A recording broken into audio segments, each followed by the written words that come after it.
a kick, a regather, a try for the Melbourne Genius. Pappenhausen accelerates onto the ball, shows it as if he's going to kick it, and then just slices through. Now, Slater again. Oh, Slater is carving with it. He's not just a big body, he's quick, he can move, he's evasive. Back inside for Slater. Billy Slater will score. Hello and welcome to Billy's Breakdown. It's certainly been a big week for the great man. An Origin Series victory in his first year in charge. Billy, a few days on now. Yeah. How are you feeling? Are you still on a high? Yeah, sort of. It was a great experience. I really enjoyed the 2 months of State of Origin this year. Obviously, the result makes it all that more sweeter. And the performance of both teams, to be honest, in that last game was incredible. And I think both states would be proud of their teams. What about the bond that you were able to build with those players? We heard Fatty say several times in the coverage, it's like a bond for life. Is that what you felt? Yeah, I did. I really felt it in the first camp, Emma, and the connection within the playing group, the connection within the staff, and then that mixing all together, it's probably something I didn't expect. I felt it as a player, but when you're a coach, you really feel like a family member, a father to these guys, and they just go out there and they put it all on the line for you. And we saw in that opening 5 minutes of that game 3 that how much sacrifice both teams were willing to put on the line, and they just checked their bodies in and they gave everything to the game. And how would you best sum up the difference between winning a series as a player and then as a coach? Is it hard to put into words? It is really hard to put into words, and it is very different. As a player, you're solely focused on your performance and your role within the team.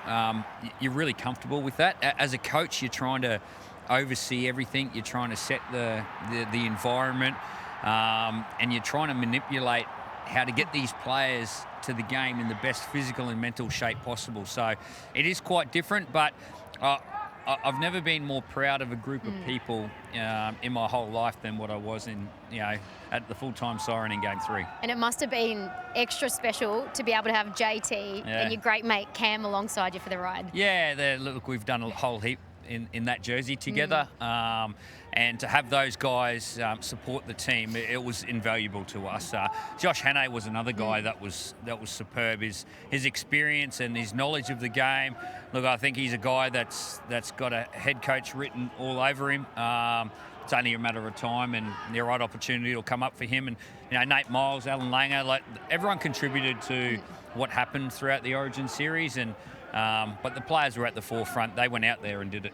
Now we focus on the charge towards the finals. As the ladder stands at the moment, can you see any side outside the top 8 playing finals footy? Yeah, we could be seeing the top 8 as it is right now. I think those bottom 2 positions, South Sydney and the Manly Seagulls hold them at the moment.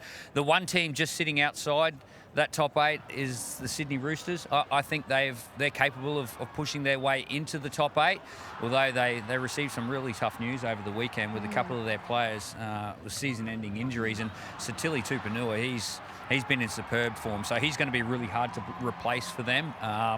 But they've still got the squad there. Luke Keary comes back into the team. Joey Manu's playing exceptional, and their captain's as good as anyone. So they'll be pushing for that top 8 spot. We know history shows that it's hard to make the grand final if you don't finish in that top 4. But given the Bunnies now have Latrell Mitchell back, and we know then how that has a flow-on effect with Cody Walker, can you see them making a deep run? You play your best football at the right time of the year, and you'll give yourself a chance to hold the trophy up. And that's what all those teams fighting for that top 8 spot need to think about.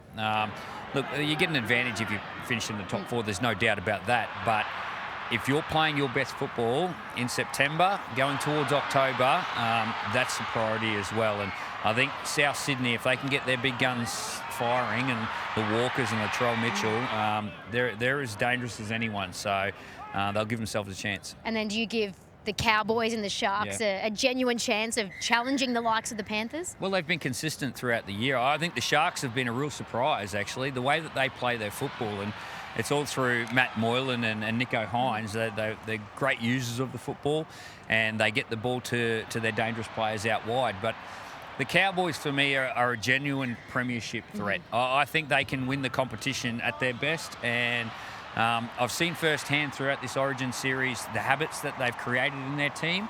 That's helped the Queenslanders throughout this series. And, I think if they get all their players back on the field at the right time of the year, they're in a really good position on the ladder and they play their best footy, they can win the comp. There we go. Big statement. The countdown is on to the final series. And as always, we've got you covered for all of the action here on your home of rugby league, Nine's Wide World of Sports.